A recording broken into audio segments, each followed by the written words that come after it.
ครับเห็นคลิปนี้โมทนาสาธุมันอย่างจาริกตุดงน้ำพระตุดงสุดใหญ่600กว่าลูกเนาะสาธุขอโมทนาสบายดียามเศร้าออกตนศรัทธาญาติโยมทั้งหลายวันนี้อาตมาภาพก็ได้ติดตามพ่อแม่ครูบาอาจารย์มาห่วมเดินจริกทุดงหมู่ใหญ่ปัจจุบันนี้ก็มาฮอดวัดบ้านสังใหญ่ตำบลทุ่งกุลาอำเภอสุวรรณภูมิจังหวัดร้อยเอ็ดก็มีหมู่คณะจากผาลาวเฮามาก็ประมาณเกือบจะ100 กว่าองค์แล้วเนาะซึ่งก็มีพบอาจารย์เมตตาก็มาพร้อมโดยทีมงานโดยสอบกลุ่มแขวงสวรรณเขตจะมีอาจารย์ขันเพิ่นก็นำพาลูกศิษย์ลูกหาหมู่คณะมาซึ่งมื้อนี้ก็เป็นมื้อทำอิฐที่จะได้ออกย่างนำกันรวมนำคณะครูบาอาจารย์เป็นคณะใหญ่พระสงฆ์สามเณรรวมจริกธุดงค์เป็นนี่ก็600 กว่าองค์ตอนนี้ก็เราถามความพร้อม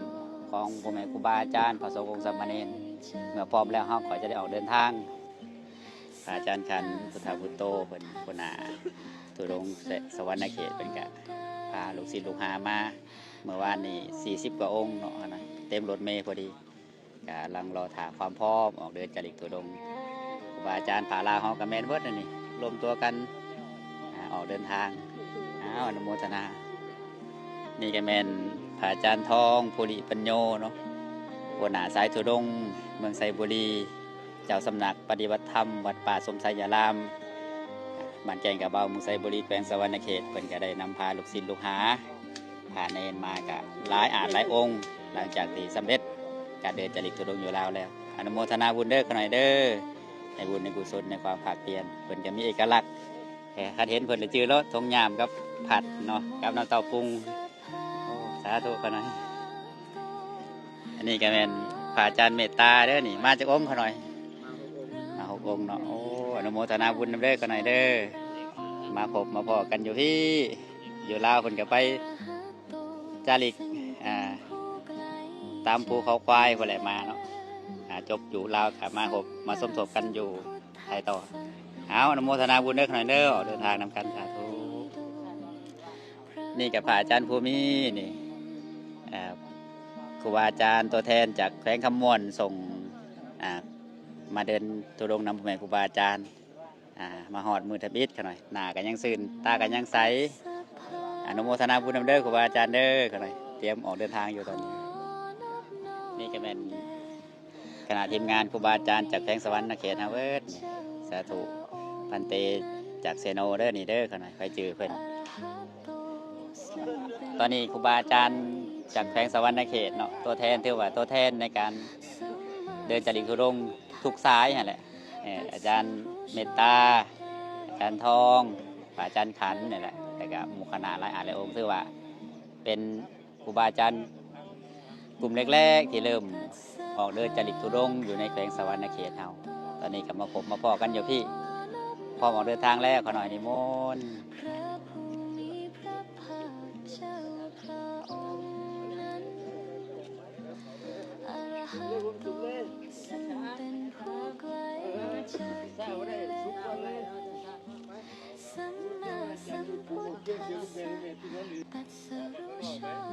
ตอนนี้ครูบาอาจารย์ก็ได้ออกเดินทางแล้วตอนเสาร์เวลาประมาณ7 โมงออกเดินทาง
ซื้อก็เป็นบุญแล้ว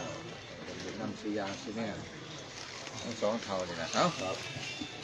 จ้าก้อนจ้ามือเบียร์จักซี่ เอาแล้วละสาวหน่อยได้ขนมเลย นั่งดีก็สวยน้องปนมมือ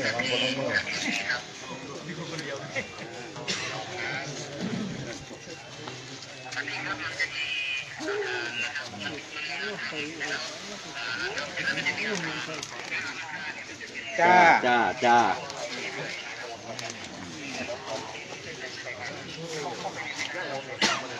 ปนมมือลูกปนมมือน้องปนมมือว่างไว้ก็ได้ก็บ่มีใครมาลักว่างไว้เลยปนมมือไก่มาจิกบัวก็ไม่ไก่ดอกไก่จะมาจิกเอาแต่เป็นตอนมากไก่เ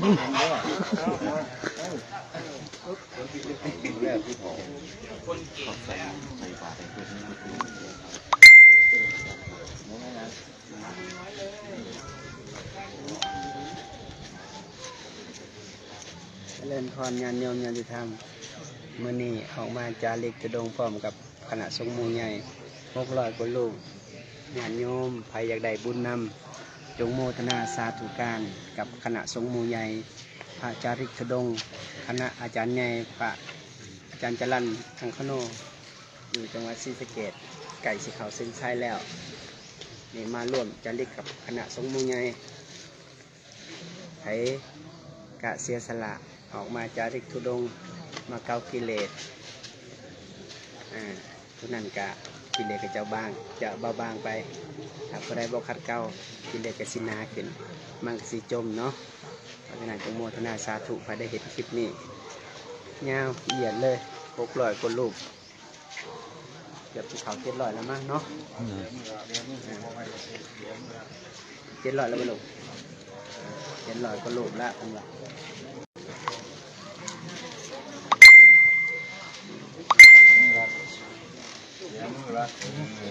อายุเท่าไรแล้วปู่นี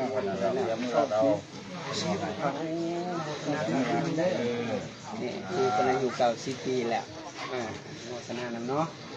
แข็งแรงได้โยมเด้อสาธุร้านหน่อยสาธุ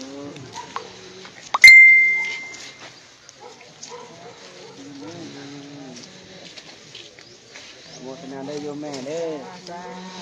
โมทนาได้โยมแม่เด้ออายุเท่าไรโยมแม่70 กว่าแล้วสาธุโมทนาได้โยมแม่เด้อสาธุ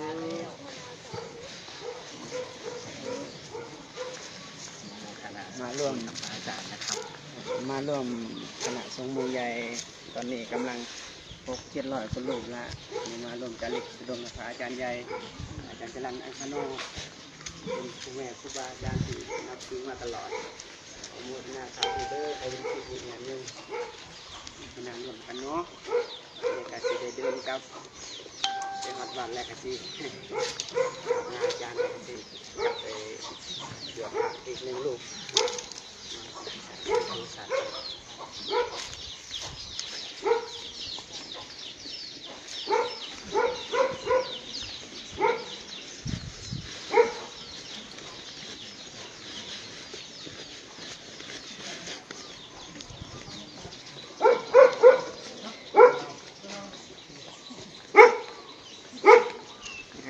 จะได้บุญใหญ่โมทนาสาธุนำกันเด้อญาติโยมญาติธรรมผู้อยู่ในประเทศและต่างประเทศตอนนี้มาย่างอยู่จังหวัด101ไปสู่จังหวัดศรีสะเกษวัดโดงเก้าเนาะโมทนาสาธุการกันสาธุโยมสาธุ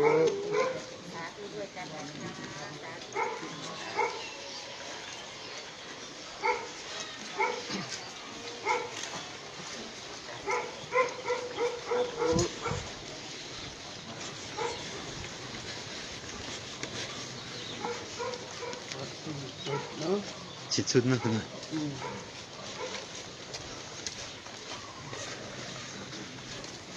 ชิดสุด